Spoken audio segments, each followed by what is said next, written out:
오늘은 이사야 11장 말씀을 우리 보도록 하겠습니다. 이사야 11장 1절부터 16절 말씀 우리 보도록 하겠습니다. 우리 다 같이 합독하겠습니다. 시작. 이새의 줄기에서 한 싹이 나며 그 뿌리에서 한 가지가 나서 결실할 것이요 여호와의 신 곧 지혜와 총명의 신이요 모략과 재능의 신이요 지식과 여호와를 경외하는 신이 그 위에 강림하시니 그가 여호와를 경외함으로 즐거움을 삼을 것이며 그 눈에 보이는 대로 심판치 아니하며 귀에 들리는 대로 판단치 아니하며 공의로 빈핍한 자를 심판하며 정직으로 세상에 겸손한 자를 판단할 것이며 그 입에 막대기로 세상을 치며 입술의 기운으로 아기를 죽일 것이며 공의로 그 허리띠를 삼으며 성실로 몸의 띠를 삼으리라. 그때 이리가 어린 양과 함께 거하며 표범이 어린 염소와 함께 누우며 송아지와 어린 사자와 살찐 짐승이 함께 있어 어린아이에게 끌리며 암소와 곰이 함께 먹으며 그것들의 새끼가 함께 엎드리며 사자가 소처럼 풀을 먹을 것이며 젖먹는 아이가 독사의 구멍에서 장난하며 젖된 어린아이가 독사의 굴에 손을 넣을 것이라. 나의 거룩한 산 모든 곳에서 해함도 없고 상함도 없을 것이니 이는 물이 바다를 덮음같이 여호와를 아는 지식이 세상에 충만할 것입니다. 그날에 이새의 뿌리에서 한 싹이 나서 만민의 기호로 설 것이요 열방이 그에게로 돌아오리니 그 거한 것이 영화로우리라. 그날에 주께서 다시 손을 펴사 그 남은 백성을 아수르와 해국과 바다루스와 구스와 엘람과 시날과 하막과 바다 섬들에서 돌아오게 하실 것이라.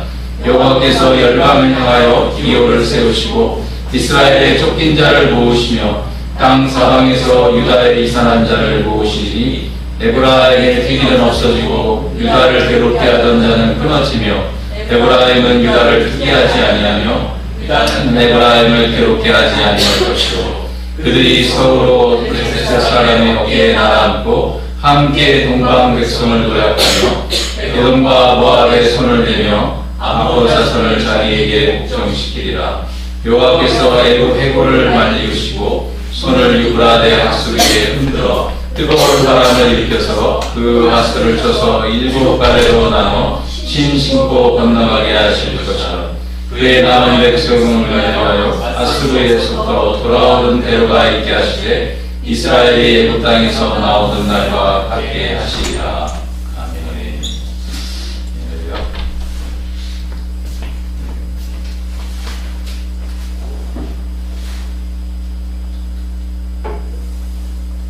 오늘 이 말씀은 굉장히 또 이사야서에서 굉장히 유명한 말씀입니다. 이새의 줄기에서 한 싹이 나며 그 뿌리에서 한 가지가 나서 결실할 것이요. 그래서 이제 예수님의 탄생에 대해서 말씀하고 있습니다. 예수님은 누구의 자손으로 나오죠? 보통요. 다윗의 자손으로 나오잖아요. 근데 다윗의 자손으로 안 나오고 신기하게 다윗의 아버지 이새의 줄기에서 한 싹이 난다. 그리고 뒤에도 가면은 10장에도 그날에 이새의 뿌리에서 한 싹이 나서 똑같이 이렇게 주님의 나타나심을 이새에다 비유했어요. 그럼 좀 특별한 이유가 있는가? 특별한 이유가 있기보다도 다윗의 후손이고 다윗의 왕자의 영원히 앉으실 거라고 성경이 예언되어 있는데 다윗의 왕가를 얘기하지 않고 이새를 얘기한 거 왜 그러냐면은 지금 이 아하스 왕의 이야기 계속 진행되잖아요. 아하스 왕이 지금 하나님을 불신하고 아수르를 믿는, 하나님이 도와주겠다고 하는데도 계속 아수르를 믿는 그런 상황이 계속되고 있거든요. 근데 아하스만 그런 게 아니라 사실 북이스라엘도 그렇고 다윗을 빼고는 솔로몬도 좋았지만 끝에는 어때요? 결국 우상숭배하고 하나님께서 세 번이나 나타났는데 우상숭배하잖아요. 성경에 주님이 다윗이 내 마음에 합한 자라고 하는 유일한 사람이고요. 그리고 다윗도 물론 무서운 죄를 범했죠. 밧세바를 범하고 살인죄를, 우리아를 죽이는 살인죄를 범한 그런 왕이었지만 하나님께서 그가 내 마음에 합한 자라는 호칭을 입었습니다. 그리고 성경에 다윗처럼 정말 전무후무하게 거의 완벽하게 호칭을 받은 왕이 다윗의 후손 가운데 하나 있는데 누구냐면 요시야 왕이에요. 요시야 왕은 정말 하나님 성경에 보면 거의 흠이 없는 그런 왕으로 기록되어 있습니다. 요시야가 어떤 사람이냐면 우상을 타파하고 성전에 있는 율법서를 찾아내고 율법을 낭독하고 회개하고 온 국민이 그 영적 부흥이 왔던 그런 왕입니다. 근데 다윗 왕가의 모든 왕들이 되게 어떻냐면은 다 하나님을 위한 정치를 한 게 아니라 자기를 위한 정치를 했어요. 그래서 하나님께서 그 다윗의 왕가의 그 뿌리를 같은 내용이지만 이새의 한 줄기, 한 싹이 줄기에서 나온다고 하면서 예수님의 메시아의 탄생을 이렇게 표현하고 있습니다. 그래서 그분은 어떻다? 그분은 2절부터 나오는 내용이 보니까 뭐예요? 이 땅에 있는 다윗의 왕가에 있는 왕들하고 다른 통치를 한다는 거예요. 그 통치의 내용이 2절부터 5절까지 나와 있습니다. 너무너무 은혜로운 말씀이에요. 다시 한번 읽어보겠습니다. 시작.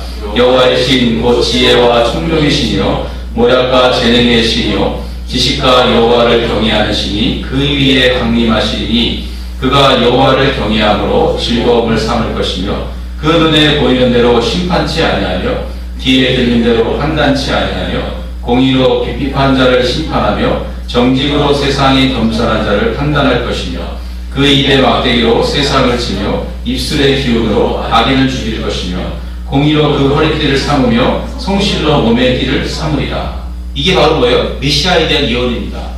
메시아에 대한 예언인데 전반부는 너무 좋은데 후반부가 어때요? 좀 살벌하죠? 어떻게 해요? 결국 죽인다는 말까지 나오고 공의를 심판한다는 얘기가 나옵니다. 그래서 이 두 부분을 나눠서 여호와의 신이 예수님이 받은 성령이 바로 여호와의 신이에요. 오늘 누가복음 우리 큐티 했는데 누가복음에 뭐예요? 주님께서 뭐예요? 자기에게 기름을 부으신 거죠. 기름을 부으신 이야기가 나오잖아요. 그래서 포로된 자에게 자유를, 눈먼 자에게 눈뜨게 하고 억눌린 자에게 억눌린 거 풀어주기 위한 것, 주의 은혜의 해를 전하게 하며 전파하게 함이라고 나와 있었습니다. 바로 그 뭐예요? 하나님의 성령이 임하는, 여호와의 신이 임하는 이 내용이 바로 이 내용이에요. 여러분, 하나님의 성령을 우리 다 받았죠. 그죠? 신약에서는 하나님의 성령의 열매가 하나님의 인격입니다. 성부와 성자와 성령의 인격이 같은 하나님의 인격인데 그 인격을 나타내시는 분이 누구다? 성령 하나님이에요. 그래서 성령의 9가지 열매가 뭐예요? 다 하나님의 인격을 나타내죠. 사랑과 희락과 화평과 오래 참고 쭉 나가죠. 온유와 절제까지. 근데 정말 놀라운 것은 이사야 11장 2절에 성령이 어떤 분이신지 하나님은 어떤 분이신지 성품을 나타내는 이게 구절이에요. 여러분, 하나님의 영이 성령인데 성령이 임하신 예수님이 그렇다는 건데 예수님이 받은 성령은 우리도 어떻게 됐어요? 우리도 받았잖아요. 그러면 하나님의 성령, 예수님이 받은 성령이 우리하고 똑같은 것인데 예수님이 그랬던 것처럼 우리도 뭐가 있다는 거예요? 지혜가 있다는 거예요. 하나님 지혜를 주시고 뭐예요? 총명을 주시고 그 다음에 모략과 재능. 재능은 우리말 재능인데 영어 성경에 파워라고 되어 있어요. 능력을 주신다는 거예요. 그 다음에 뭐예요? 더 놀라운 거는 지식과 여호와를 경외하는 영을 주신다는 거예요. 신을 주신다는 거예요. 이게 뭐냐면요, 여러분, 제가 어느 목사님들 몇 분을 뵀는데 그분 목사님들의 목회의 비결이 뭐냐고 제가 물어봤을 때 그분이 뭐라는지 아세요? 지혜라는 겁니다. 지혜. 그 지혜가 뭐냐면 자기는 제일 많이 구하는 게 바로 성령이 지혜의 영이라는 것을 이사야 11장 2절의 말씀을 보고 자기가 깨달았대요. 이거를 자기는 목회의 철학으로 삼는 목사님이 봤어요. 하나님의 지혜, 성령이 임하시면 이 능력이 나타나기 때문에 어떻게 해요? 자기가 지혜를 주신다. 그래서 자기는 오랫동안 새벽마다 기도할 때마다 지혜의 영을 구하셨다. 놀라운 사실은 뭐냐면 지혜를 구하면 하나님이 목회를 어떻게 될지 지혜를 가르쳐주신다. 그리고 심지어 어떤 날은 오늘 무슨 일이 있을 거라는 것까지 얘기를 해주신다. 그럴 때 이렇게 해라 하고 지식까지 지혜를 주신다는 거예요. 그러면 실제로 이제 다 기다리고 있다가 일이 되는 거 보면 이제 쫙 이게 교회에서 무슨 일이 있다가 보면 그런 일이 생겨요. 그러면요 사람들이 막 문제가 호황장할 때 목사님이 딱 나타나셔가지고 이거는 이렇게 하면 참 좋을 것 같은데요. 딱 이러면서 사람들이 다 놀래요. 목사님 그렇게 하면 된다고 어떻게 아셨냐고. 예? 그게 저도 좀 지혜의 영을 많이 좀 구해야 되겠다는 생각이 듭니다. 예언의 영, 당연히 예언의 영이죠. 하나님의 영은 예언의 영이니까. 그래서 여러분 또 이 총명은 머리가 좋은 거잖아요. 예? 머리가 좋은 건데 그리고 이 모략과 재능, 모략은 또 뭐예요? 모략은 이 전략이거든요. 꽤 영리한 거, 그러니까 세상을 살다 보면 뭐예요? 전략이 필요할 때가 있어요. 어떤 일을 이루기 위해서는 뭐예요? 모략이 필요합니다. 악한 게 아니라 뭐예요? 어떤 전략이 필요해요. 이렇게 하고 그 다음에 이렇게 하고 이렇게 하는 모략이 필요해요. 그런 거 다 누가 주신다? 성령이 다 주신다는 거예요. 그 다음에 지식을 주신다는 거예요. 이 지식은 정보가 아닙니다. 정보가 아니라 뭐예요? 하나님을 아는 것이죠. 인격적으로 아는 것이죠. 경험적으로 아는 것이죠. 그 다음에 뭐예요? 여호와를 경외하는 신. 성령이 임하면 하나님을 경외하게 돼 있어요. 예수님이 아버지 하나님을 경외했던 것처럼 우리도 성령을 받으면 성령은 아들의 영이잖아요. 그래서 아바 아버지라고 부르는데 성령을 받게 되면 하나님을 경외하게 돼 있어요. 그리고 더 놀라운 건 3절에 보니까 그가 여호와를 경외함으로 즐거움을 산다. 여호와의 영이 성령이 임하면 하나님을 경외하는 것, 존중하고 하나님의 영광을 보고 기뻐하는 즐거워하는 것을 갖다가 뭐예요? 자기의 모든 것을 섞는 거예요. 이것이 바로 뭐예요? 성령 충만한 모습입니다. 아멘, 아멘. 그래서 여러분, 요즘 우리 주님께서 우리에게 계속 누구에게 집중하고 계세요? 그리스도와 그리스도 안에서 하나님을 만족하는 훈련을 지금 우리에게 요구하고 계시잖아요. 네? 여러분, 우리의 사정이 아무리 주의가 어렵더라도 뭐예요? 정말 하나님을 기뻐하기를 원하시는 게 주님의 마음이에요. 정말 그렇습니다. 그래서 여호와를 경외하고 그 경외하는 것을 즐거움으로 삼는다. 여러분, 제가요, 사람들이 그랜드 캐년, 세상에서 제일 어디 갔는데 제일 많이 놀란 데가 그랜드 캐년이래요. 그래서 저도 그랜드 캐년을 굉장히 가고 싶어 했어요. 그랜드 캐년에 가면요, 사람들이 다, 와, 이런 소리가 나오는데요. 와, 소리가 나오는데요. 근데 제가 기회가 돼서 2007년도에 제가 미국에 아이들을 이끌고 여름성화 공교학교를 가게 됐어요. 그때 50명 정도 아이들이 갔는데 그때 투어로 그랜드 캐년을 갔어요. 제가 그때 이거 다 계획을 짰는데 제가 거기다 뭘 넣냐면 내가 가고 싶은 그랜드 캐년을 넣었어요. 그래가지고 저기 미시시피에서 집회가 있는데 미시시피에서부터 비행기 타고 LA 가가지고 LA에서 디즈니하고 유니버설 스튜디오 있잖아요. 화성에 생긴 데를 아시죠? 유니버설 스튜디오가 곧 생깁니다. 유니버설 스튜디오가 굉장히 신기한 게 많아요. 영화에 나오는 막 입체로 우주로 날아가는 막 그런 것도 있고 되게 신기한 놀이기구가 많은데 유니버설 스튜디오를 갔다가 그 다음에 두 번째 코스로 그랜드 캐년을 갔어요. 근데 그랜드 캐년을 갔는데 기대를 엄청 많이 하고 갔어요. 근데 진짜 장황하게 왓소리가 안 나왔어요. 근데 이 정도 나왔어요. 이야, 대단하다. 너무 그 계곡이 진짜 웅장하더라고요. 요번에 꽃보다 뭐예요? 무슨 남자? 꽃보다 청춘. 꽃보다 청춘에 몇 사람이 아이슬란드 갔잖아요. 저도 테레비 잠깐 봤는데 아이슬란드 풍광이 진짜 기며 막측하더라고요. 신기. 근데 거기 간 사람들이 울었다며요. 예? 거기 광교고 가고 울었다며요. 이게 여러분, 그게 바로 경외가 아니에요. 자기보다 더 큰, 정말 압도되는 거 있잖아요. 뭔가에 압도되는 거. 그 압도되는 게 경외거든요. 근데 우리가 하나님의 영광을 보면 하나님이 전능자이시고 하나님이 정말 나에게 영원한 생명을 주시고 죽었다 다시 사신 부활하신 전능하신 하나님의 영을 내가 믿으면, 그걸 믿으면 어떻게 돼요? 그분의 영광에 압도되게 돼 있어요.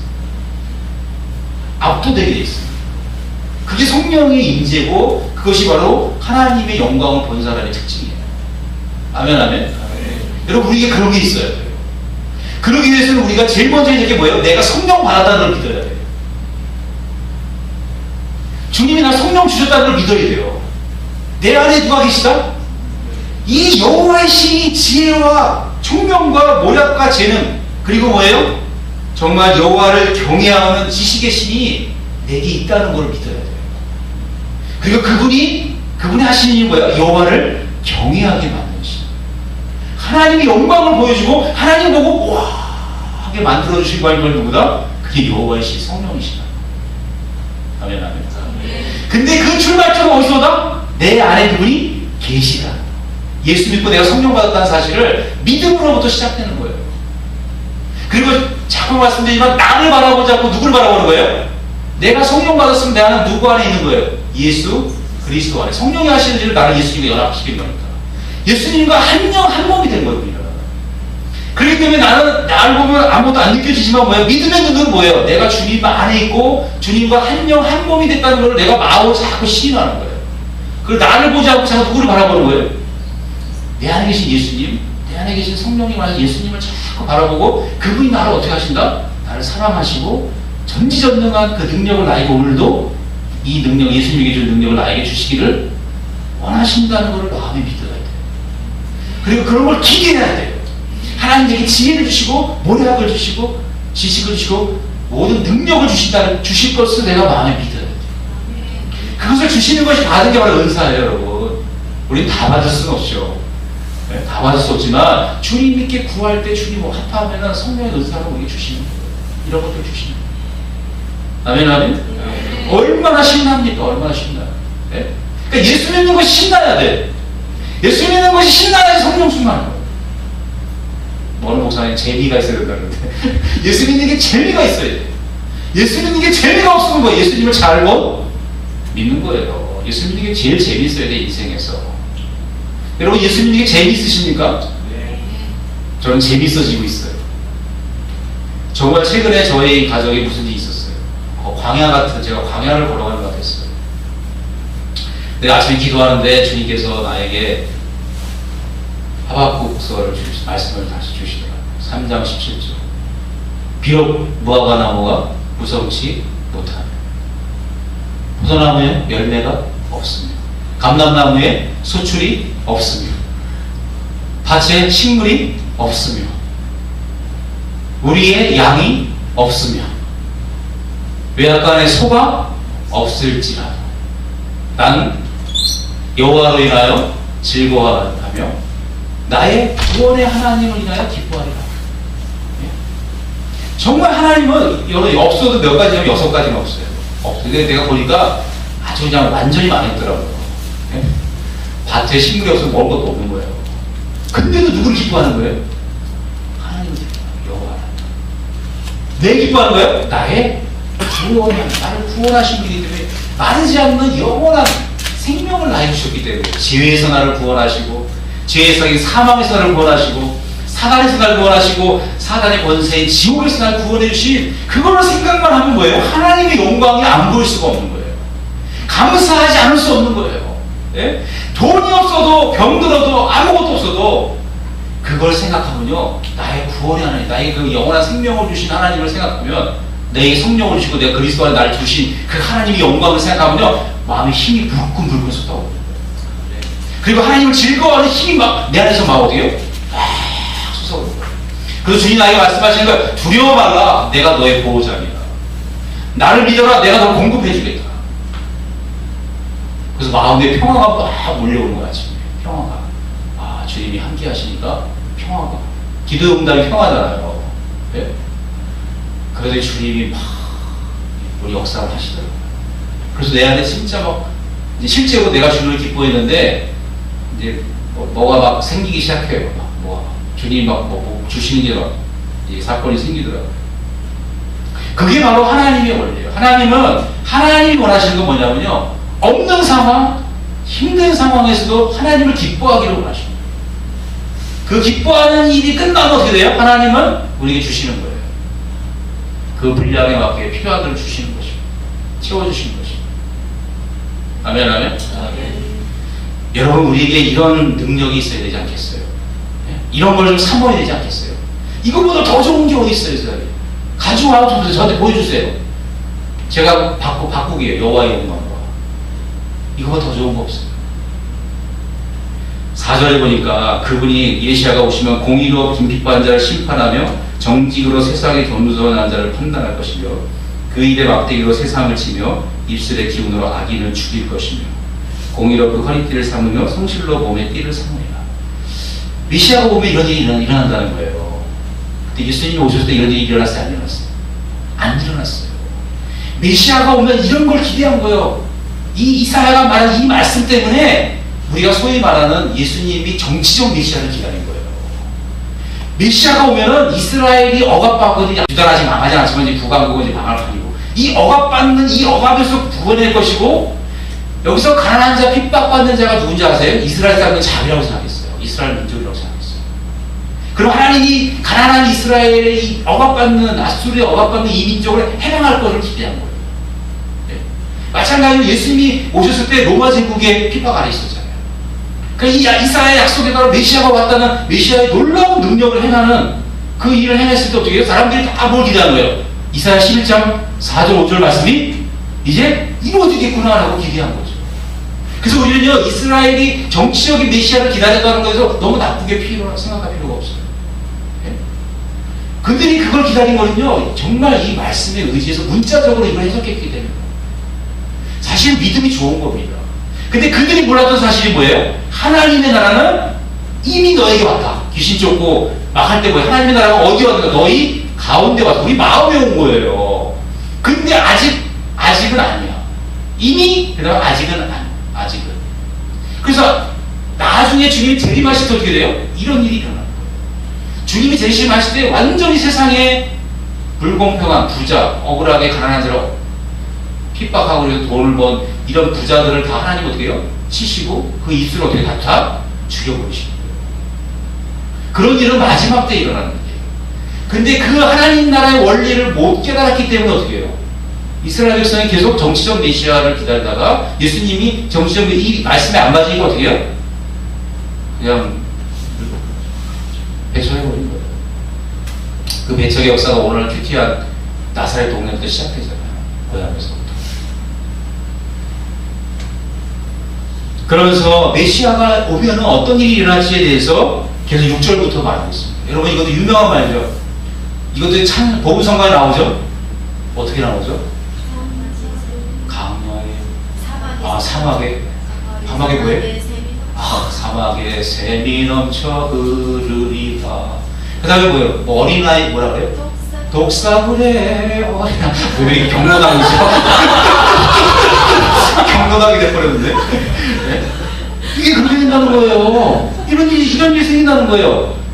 여기 나오는 이 아름다운 이 일들이 생긴다는 거예요. 근데 그 이유가 뭐냐? 이 이유는 9절에 나와 있어요.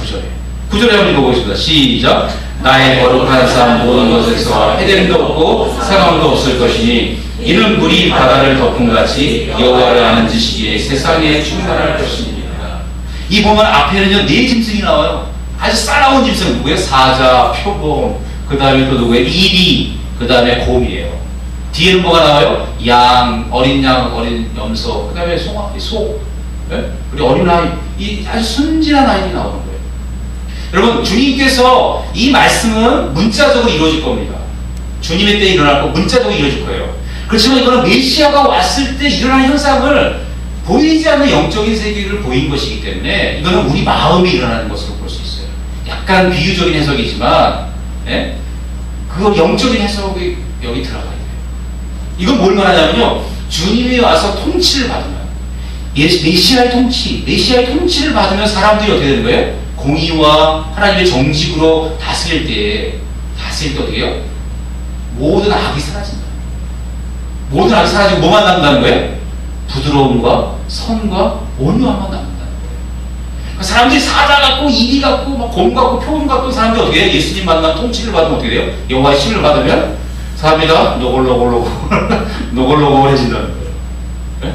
그리고 사실 이거 천년왕국 진짜 예수님이 이렇게 어린아이가 사자굴에 독사굴에 손 넣어도 괜찮고 사자가 풀을 뜯는 그런 일이 일어나는 것으로 해석이 되죠. 이런 날이 올 거라는 거죠. 그거를 이 땅에 진짜 예수님 재림해서 이 땅에 이것이 이루어질 거를 문자적으로 해석한 것이 천년왕국이에요. 여러분 사자는요 지금의 치아 구조로는요 절대로 풀을 못 먹습니다. 굶어 죽어요. 사자가 치아가 바뀌어야 돼요. 모르는 거예요? 송아지처럼 풀을 먹을 수 있는 이빨로 어금니가, 송곳니 대신에 어금니가, 이 넓은 어금니가 매돌 같은 이가 생겨야 풀을 먹을 수 있어요. 그 시대는요 새로운 시대입니다. 예? 여러분 제가 옛날 천국이라는 책을 번역했는데, 헤븐이라는 책을 번역했는데, 헤븐에 보면요 모든 이 땅에 있는 모든 것들이 다 하나님 나라 새하늘과 새 땅이 그대로 간다는 거예요. 사자도 가고, 그래서 뭐 개도 있고, 개 좋아하는 사람도 희망인데 거기는 커피 좋아하는 커피도 있다는 거예요. 예? 새하늘과 새 땅에 다 있다는 겁니다. 생명나무 가시면 한 가지만 있는 게 아니라, 왜냐면 모든 피조물, 로마서에 보니까 모든 피조물이 누구에 기다려? 하나님의 아들들의 영광의 자유에 이르는 나를 기다린다는 거예요. 모든 피조물이 나와 있어요. 모든 피조물은 뭐예요? 거기는 식물, 동물 다 들어갑니다. 사자도 들어가요. 그러면 그건 뭐예요? 새하늘과 새 땅이 왔을 때 천년왕국이 아니라 뭐예요? 새하늘과 새 땅이 왔을 때 사자가 뭐예요? 풀무. 완전한 평화. 죄가 없고 이 난폭함이 없는 예수님의 성품을 따라 온유와 겸손만이 넘치는 그런 나라가 새하늘과 새 땅이 오는 걸 이렇게 표현할 수도 있다. 아멘, 아멘. 여러분, 그냥 우리 천국 가면 커피 마시기 바래요. 커피 좋아하시고. 전 믹스도 좀 있었으면 좋겠어요. 나는 커피가 아메리카노는 별로야. 저희 믹스 부탁해요. 네. 그런 나라 하나님 나라예요. 아멘, 아멘. 주님의 통치를 받으며 우리의 심성이 부드러워집니다. 여러분, 예수 믿는데 막 성질 더럽고 막 까칠하고 이런 거 있잖아요. 그거 다 옛사람의 성품이에요. 그건 성령의 성품이야. 예수님이 뭐라고 했어요? 나는 마음이 온유하고 겸손하니 너는 내게 멍에 배우라 했어요. 성령의 열매가 뭐예요? 지금 마지막 편에 온유와 절제. 온유한 것은 성령의 열매고 예수님의 성품이고요. 온유해야 됩니다. 우리가. 그 온유는요, 내가 인간적으로 막 부드럽게 하는 그 온유가 아니에요. 그것은 예수님의 온유입니다. 하나님의 온유예요. 근데 여러분, 예수님은 사자, 유다의 사자가 되시면서도 뭐예요? 죽임당한 어린 양이에요. 주님은 두려울 때는 하나도 두려워요. 오늘 제가 누가복음 큐티할 때 감동복이 뭐냐면 예수님이 그렇게 절벽에 가서 죽이려고 하는데도요, 눈 하나 깜짝 안 하고 진리를 선포하시잖아요. 죽이려고 하는데도 어떻게 해요? 다 유유하게 뭐 아직 죽을 때가 안 되셔가지고 주의 은혜를 이루려면 십자가에 죽으셔야 되니까 아직 죽을 때가 안 돼서 유유히 가운데로 가시는 초자연적이거든요. 진리를 전파하고 정말 그 하나님 나라를 전파할 때 분냄이나 노함이나 이런 게 안 보이시잖아요. 정말 온유하게 뭐예요? 할 말 다 하시고, 예? 그게 주님의 성품이에요. 주님이 정말 온유하시면서 유다의 사자 같으셔. 하나도 사람을 안 들어가시고, 예? 유다의 사자 같으면서 어린 양 같으신 분이 예수님이에요. 우리도 좀 그래야 돼요. 두려운 상황에서는 절대로 두려워하지 않고 사람을. 그러면서도 정말 어린 양 같이 온유한 심령을 동시에 가질 수 있는 것이 그리스도의 능력입니다. 아멘, 아멘. 그런 저와 여러분이 될 수 있어요. 왜냐하면 우리 안에 누가 계시기 때문에?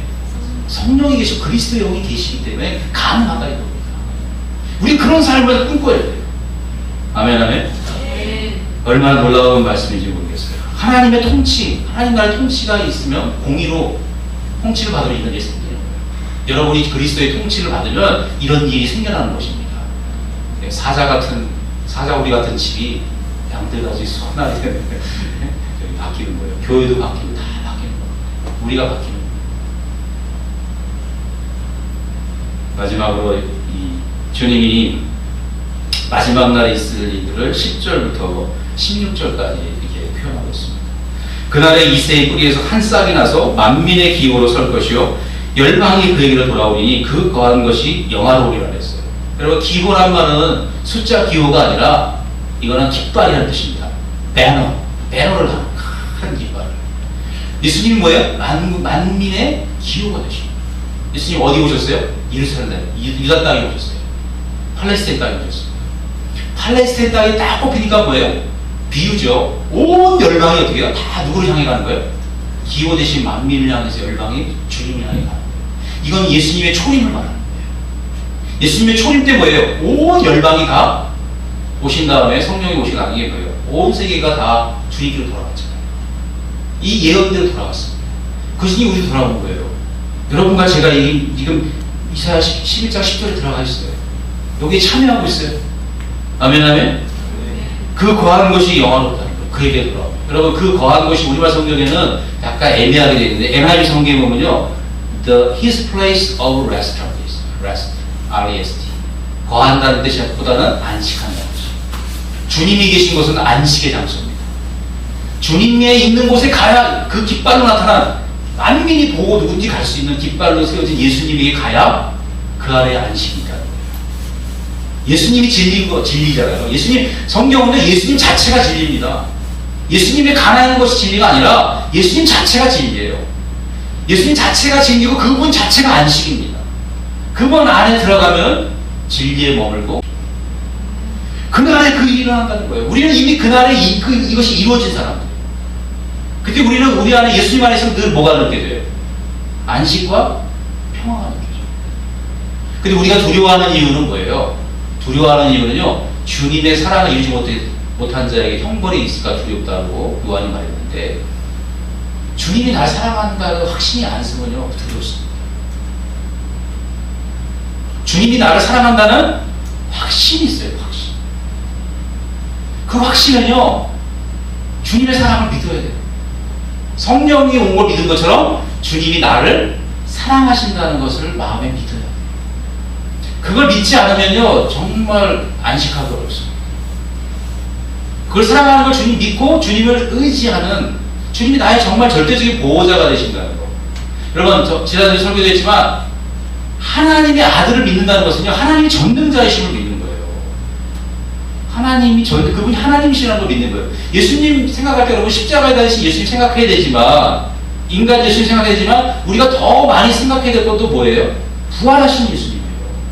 전능하신 예수님, 살아계신 예수님, 영생하시는 예수님, 온 우주 만물을 창조하신 예수님, 온 우주 만물을 다 우리에게 주실 수 있는 하나님. 내가 어떤 상황에서 나를 지켜줄 수 있는 아버지, 어떤 상황에서 나를 위기를 건져낼 수 있는 하나님, 전능하신 하나님, 그 하나님을 내가 믿어야 돼. 그럴 때 그 하나님이 나를 사랑하신다는 걸 믿어야 돼. 나를 사랑하신다. 나를 지옥 보내고 나를 싫어하는 게 아니라 나를 어떻게 하신다고요? 사랑하신다는 걸 믿어. 안 믿어지면요, 선포하세요. 제가요, 아침에 기도하는데, 어제 기도하는데 깜짝 놀랐어요. 왜냐면 옆에서 저하고 우리 사람 안방에 있어, 저는 건너방에 있으니까. 옆에서 그래서 나는 뭔 소리지? 우리 사람 뭐가 나타난다는데 가만히 들어보니까 기도하는 것 같아. 근데 나도 저도 기도하고 있었기 때문에, 이거 축사하나 보다 그래서 축사. 귀신 쫓나 보다. 네. 그때 아직 물어봤어. 이상한 소리 나는데 그게 뭐야? 그랬더니 우리 안에 보면 선포한대요. 선포. 무슨 선포냐면, 하나님 나에게 생명이 그런 대신 나에게 생명을 주신 하나님과 내게 있습니다.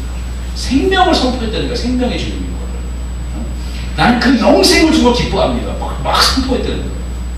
근데 막 선포하고 나서부터 내 사정이 어렵고 상황이 어려워서 힘들 때 뭐예요? 그 말씀이 나에게, 주님이 나에게 영원한 생명이 되시고 나의 보호자가 되시고 나를 사랑하신다는 게 위로가 된다. 힘이 된다.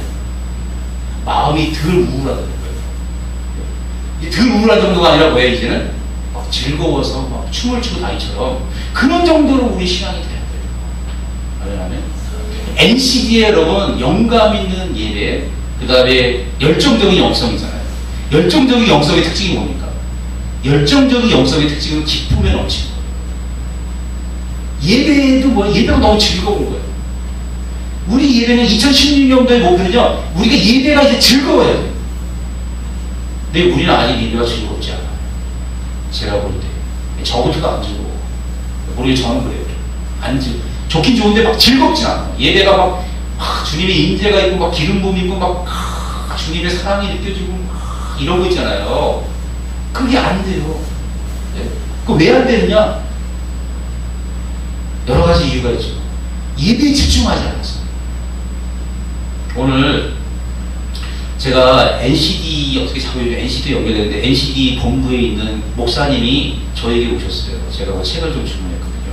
그리고 와서 저를 2시간 넘게 교제해달라고 하셨어요. 그리고 여기 하안동에 사시더라고요. 근데 그 목사님이 NCD 전문가예요. 제가 정말 그분하고 얘기하는데 정말 많이 아시더라고요. 그래서 나하고 제가 2016년의 목표가 예배를 회복하고 교회 학교가 회복되는 것도 우리 중에 하나인데, 목표 중에 하나라고 얘기했어요. 그랬더니 그분이, 목사님 어떻게 예배를, 영감 있는 예배를 어떻게 만드실 거예요? 그래서 내가 첫 번째, 지각하지 않는다. 두 번째, 전자기기를 쓰지 않는다. 세 번째, 찬양에 몰두한다, 몰입한다. 음정과 박자가 잘 맞는 찬양해야 된다. 그래서 영감 있는 반주자도 영입할 계획도 있다, 이런 얘기 했어요. 근데 그분이 얘기하는데 목사님 너무 좋네. 설교도 이제 앞으로 심플하게 할 거다, 쉽게. 그런 얘기를 하셨어요. 그런데 그분이 이런 얘기를 하시더라고요. 뭐라냐면, 목사님, 근데요, 자기가 사랑의 교회 출신이에요. 자기가 아주 찬양이나 모든 걸 끝내주는 교회를 안 되는 거예요. 근데 자기가 또 하나 연구하는 교회가 있는데, 춘천의 한마음교회, 부활을 강조하는 한마음교회. 한마음교회는요, 찬양이 되게 허접하대요. 허접하고 찬송가만 부르면 돼요. 찬송가 부르고 복음성가도 이렇게 막 이렇게 찬양고 사역자들 이런 사람들이 막 뛰어나지 않대요. 그리고 목사님들 설교학자가 너무 문제가 많대요. 그래서 맨날 예수님 십자가에 죽었다, 부활했다, 주님께 순종하다. 요것만 맨날 전하는데 매주 똑같대요. 그럼 달라진 건 뭐냐면 부활의 주님을 만난 사람의 간증이 다른 거야. 그래서 예배 시간에 3명씩 올라와서 매주마다 간증이 다르대요. 근데 그 교회는 지금 그래서 십몇 년째 지금 부활만 전하는 교회로 유명해요. 근데 그분이 그 교회 가서 계속 연구를 했대요. 근데 자기가 개인적으로 사랑의 교회하고 이 한마음교회하고 어느 교회에 더 예배 영감이 있냐, 찬양의 영감이 있냐, 어디가 영감이 있냐면 한마음교회가 훨씬 더 영감이 있다는 거예요. 그래서 자기가 왜 그런가 물어봐요. 왜 그런가 생각을 해봤대요. 왜 그런가. 사랑의 교회는 그렇게 뛰어난 찬양 사역자와 막 그런데 영감이 없고 이쪽은 왜 영감이 있는가. 그거는요, 찬양 사역자의 문제에 이기 전에요, 성도들의 문제가 더 중요하다는 걸 발견했다. 성도들이 문제가 뭐냐면요, 성도들이 이게 찬양을 볼 때 관중석처럼 보는 거 있잖아요. 얼마나 잘하나 보자. 보는 거 있잖아요. 약간, 잘 못하네. 아유, 그러네. 이렇게 하는 판단하는 태도가 아니라, 구경꾼의 태도가 아니라 뭐예요? 어떤 찬양 리더가 오든 무슨 찬양을 하든 간에 뭐예요? 내가 하나님께 예배하고 하나님께 영광을 돌리겠다는 마음 자세가 더 중요하다. 한마음교회 교인들 그게 더 강하네요. 그러니까 찬양의 수준과 이런 거 상관없이 하나님께 영광 돌리고 있는 이 의지가 너무 강하다 보니까 예배가 막 살아 움직이는 거예요. 그래서 여러분, 제가 2016년도에 우리가 집중해야 될 게 뭐냐면요, 우리의 어떤 예배라든가 설교라든가 이게 다 더 좋으면 좋죠. 그렇지만 그거 더 중요한 건 뭐예요? 여러분의 태도예요. 여러분이 누구에게 영광 돌리겠다는 것? 하나님을 만나고 하나님께 영광 돌리겠다는 예배의 태도가 가장 중요해요.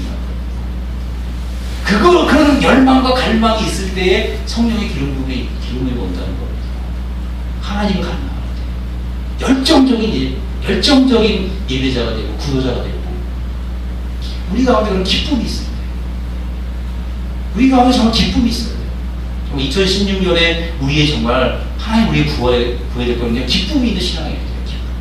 기쁨과 열정이 있는 신앙이 돼야 됩니다. 아멘, 아멘. 네. 그거만 되면요, 우리는 뭐 다 사는 거예요. 예배는 사는 거예요. 예배는. 남은 자의 기한에 대해서 10절에 그날에 다시 주님께서 아수르 막 이렇게 11절에 보니까 주께서 다시 손을 펴사 그 남은 백성을 아수르와 애굽과 바르드로스와 구스와 엘람과 시날과 하맛과 바다 섬들에서 돌아오게 하시고 그랬어요. 여러분, 이거는 586년에 720년에 아수르에게 두강국이 망했어요. 주 587년에 남한국이 망했어요. 바벨론에서. 그래서 한 50년 후부터 70년 동안 유배생활하는데 50년 좀 안 돼서요, 이스라엘이 바벨론에서 돌아오기 시작합니다. 돌아온 얘기가 느헤미야, 에스라 얘기예요. 네? 그러면서 이제 70년이 끝날 때 거의 다 돌아옵니다. 돌아올 사람 다 돌아와요. 그게 성경의 역사거든요. 그러면 이거는요, 이스라엘이 바벨론 포로 갔을 때 잡혀갔을 때 얘기가 아니에요. 이 얘기는 뭐예요? 바벨론만 있는 게 아니라 아수르도 있고, 저 애굽도 있고, 그 다음에 뭐 저 먼 엘람도 있고, 엘람은 저기 이라크 이쪽들이요. 이게 거의 전 세계인 거예요. 전 세계예요. 섬들 얘기가 나오고. 이거 뭐냐면요, 바벨론 포로 돌아온 이후에 또 누군가가 돌아온다는 거예요. 누가 돌아왔을까요? AD 70년에 로마에 망한 다음에 이스라엘이 2000년 동안 온 세계에 떠졌었어요. 온 세계에 이스라엘이 떠졌었어요. 근데 그들이 뭐예요? 20세기 초기가 되니까 다 뭐예요? 시온주의, 자이오니즘. 이 시온주의 운동, 시온주의자들이 고통을 돌아가죠. 그래서 나라가 1948년에 생겼죠. 영국의 도움을 받으면서. 그때 영국이 팔레스타인에 식민지를 삼고 있었거든요. 놀라운 일이 생긴 거예요. 그때 여러분, 이 교회는요, 교회에 여러분 대체신학이라는 거 들어보셨을 거예요. 대체신학. 혹시 들어보셨어요? Replacement Theology라고 그래요. 영어로요. 참고로 알려드리고요. 그게 뭐냐면 대체신학이라는 게 뭐냐면요, 구약의 이스라엘을 신약의 교회가 대체했다는 거예요. 맞는 말이에요. 영적인 이스라엘입니다. 교회는 하나님의 영적인 이스라엘, 이방인의 주로가. 그것을 대체신학이라고 해요.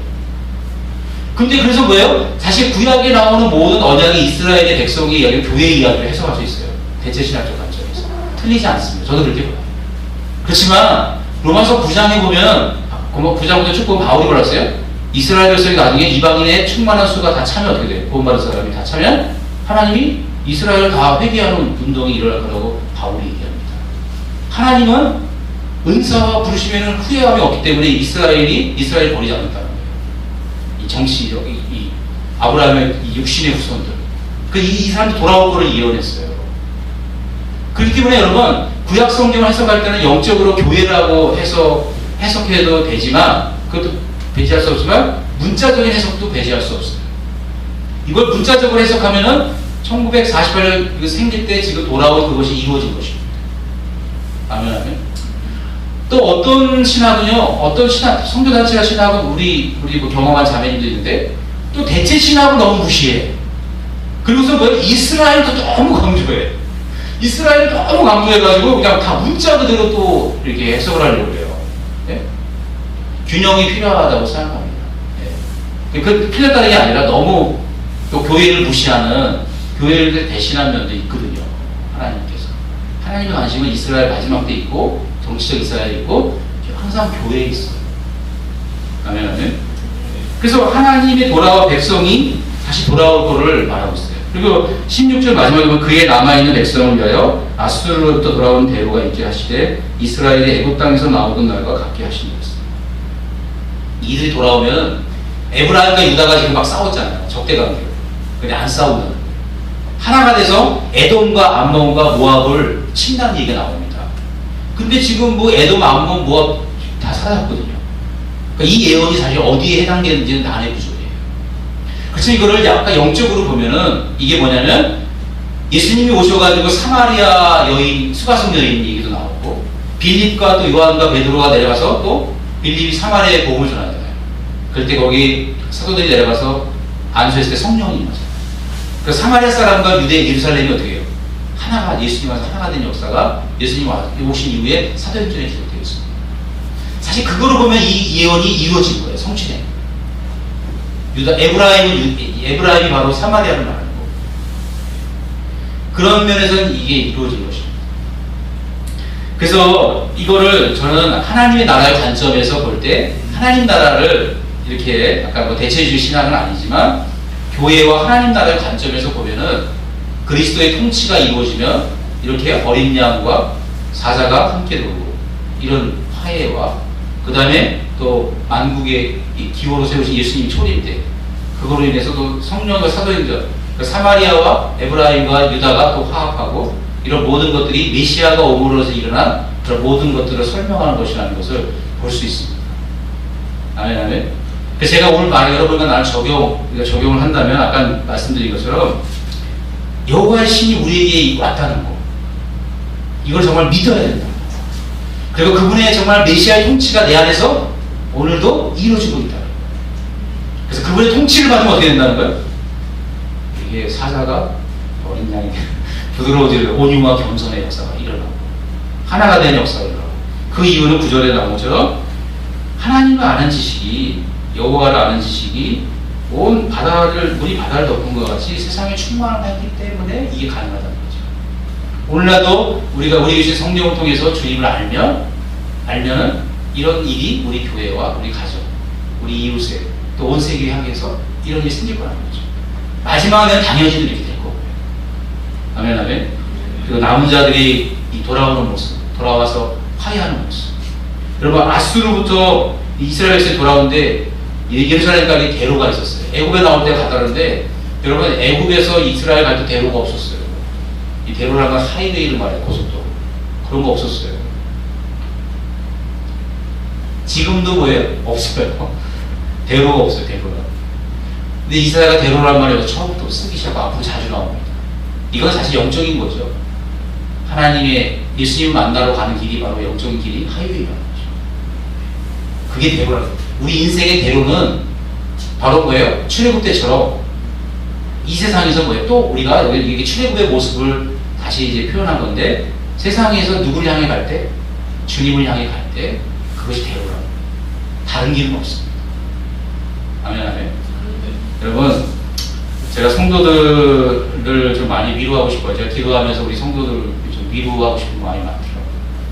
우리 성도들의 삶이 넉넉지 않고 또 세상적으로 뭐 저희 교회에 막 부자가 있거나 막 이러진 않아요. 그죠? 그래서 저도 좀 뭐 목회하면서 그런 우리 뭐 성도들의 마음이 얼마나 힘들까. 재정적으로 힘들고 여러 가지 여러 가지 다른 면에서도 힘든 면들이 얼마나 많겠어요. 그렇지만 우리가 그런 것 때문에 우리가 뭐 좌절하거나 그래서는 안 된다는 생각이 들어요. 저도 때로는 좌절할 때가 있어요. 그렇지만 하나님 우리에게 원하시는 것은 우리에게 시온의 대로를 주셨고 정말 예수님께로 갈 수 있는 그 영광을 보여주는 길을 우리에게 항상 열어주셨어요. 우리는 그곳을 달려가면서 날마다 그걸 달려가면서 정말 만민의 만국의 기호가 되시고 여호와의 신이 충만한 그 예수님 안에서 우리가 그분을 만나고 그분 안에 들어가서 그분의 영광을 누리는 삶을 살아야 돼요. 그러니까 여호와를 경외하는 신처럼 그 하나님의 영광을 보고 막 감탄해야 돼요. 감격해야 돼요. 그럴 때 우리 세상에 있는 영광들이 다 초라하게 돼요. 여러분, 목회자도 제가 목회자잖아요. 인간적으로 보기 시작하면요, 내 나이가 벌써 60이 다가와. 그러니까 아이들 이렇게 조그만 게 목사네. 나 어떻게 되는 거지? 이런 생각 들겠어요, 안 들겠어요? 드니까 여러 시나리오가 나오는 거예요. 예? 여러분, 그런 건 인간적인 거예요. 그런 거로 초조하기 시작하고 불안해지기 시작하면요, 하나님의 영광을 볼 수가 없어요. 하나님은요, 그런 거 안 보세요. 하나님은 주님을 사랑하고 주님 안에 거하기를 원하세요. 시온의 대로에서 주님과 동행하기를 원하세요. 저는 여러분이 주님의 영광을 보는 자들이 되었으면 좋겠어요. 주님의 영광을 본 자는 어떻게 한다고요? 여호와를 즐거워, 기뻐해. 상황과 상관없이 주님이 너무 기쁜 거야. 그분의 영광을 보는 것은 주님을 열정적으로 사랑해요. 그 열정이 모든 환경을 이길 수 있게 해주시고, 그게 우리의 증거예요. 하나님을 즐거워하는 거, 하나님을 기뻐하는 거, 그게 우리의 힘이고 우리의 영광입니다. 세상에서 자기가 초라하게 보여주는 그런 원수의 부분입니다. 저도 그걸 느껴요. 그거는요, 단호하게 잘라야 됩니다. 단호하게 자르고 하나님 안에서의 정체성을 절대로 놓치면 안 돼요. 누가복음에서 마귀의 시험이 뭐예요? 1번이 뭐예요? 하나님의 아들의 정체성을 가지고 시험하잖아. 네가 하나님의 아들이면 떡 만들어 먹어도 돼요. 떡은 우리 인간의 정체성. 아들의 정체성은 뭐예요? 말씀을 먹고 사는 거예요. 생명이 하나님의 생명을 말씀. 그 말씀을 먹고 즐거워하고 하나님을 즐거워하는 것이 아들의 정체성. 하나님 말씀을 세상의 어떤 것보다도, 하나님을 어떤 것보다도 귀하게 여기는 저와 여러분 되시기를 주님의 이름으로 축원합니다. 네, 기도하겠습니다. 하나님, 메시아 우리 주 예수 그리스도, 그분이 오시면 이러한 일이 있을 거라고 우리에게 이사야를 통해서 가르쳐 주셔서 감사합니다. 그분이 오시면 세상의 다윗의 자손들, 그 왕들과 같이 아니하고 여호와의 영으로 하나님의 백성을 통치하며 또 세상을 다스리시는 아름다운 왕으로 우리에게 가르쳐 주셔서 감사합니다. 여호와의 신이 지혜의 신이요 총명의 신이요 모략과 재능의 신이며 지식과 여호와를 경외하는 신인 것을 인해서 감사합니다. 그 성령, 주님께 부으신 성령을 또 우리에게 주셨사오니 감사하고, 주님 그 성령으로 충만한 그리스도 메시아께서 우리를 또 통치하시니 너무 감사합니다. 주님, 우리가 그 통치를 받게 하셔서 주님 공의와 정의가 넘치게 하여 주시옵시고, 주님 악이 사라지게 도와주시옵시고, 사자가 어린 양과 놀며 또 어린아이가 독사고리에 손을 넣는 그런 평화의 시대가 올 것을 말씀하셨는데, 우리의 마음이 그렇게 부드럽게 어린 양처럼, 어린 염소처럼, 어린아이처럼 부드러운 자로 바뀌게 도와주시옵시고, 여호와를 아는 지식이 온 세상에 넘침으로 이 일이 가능하다고 하셨는데, 주님을 만나고 주님을 경외함으로, 주님께 탄복하고 감탄함으로 이런 일이 우리에게 이루어질 수 있도록 하나님 함께하여 주시기를 원합니다.